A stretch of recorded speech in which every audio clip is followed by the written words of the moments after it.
In his latest book, Benedict XVI takes on a new approach to write about the infancy of Jesus. The Pope relies on the historical information found in the Gospel, and then he explains those details through the lens of faith.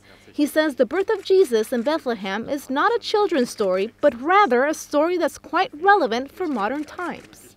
The volume was presented at the Vatican. Even though the Pope didn't attend the ceremony, his personal secretary, Georg Geinswein, did. Also there was Angelo Becciu from the Secretariat of State. Interestingly, the book begins with Pontius Pilate asking Jesus who he is and where he comes from. The Pope then recounts episodes of the birth of Jesus, the slaughter of the innocent, and the visit of the three wise men. The origins of Christ are not just about these historical coordinates.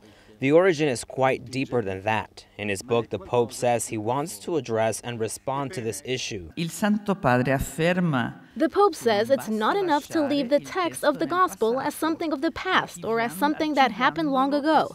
His intention is to lead the reader to an updated message of salvation based on the infancy of Christ. It's not just a book about Jesus written by a great pastor. It is a book by Joseph Ratzinger, a person who will go down in the history of European culture.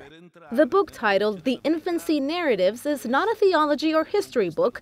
In it, the Pope analyzes 180 verses in the Gospel where Matthew and Luke write about Jesus' childhood. He then invites readers to apply the information and message to their personal lives.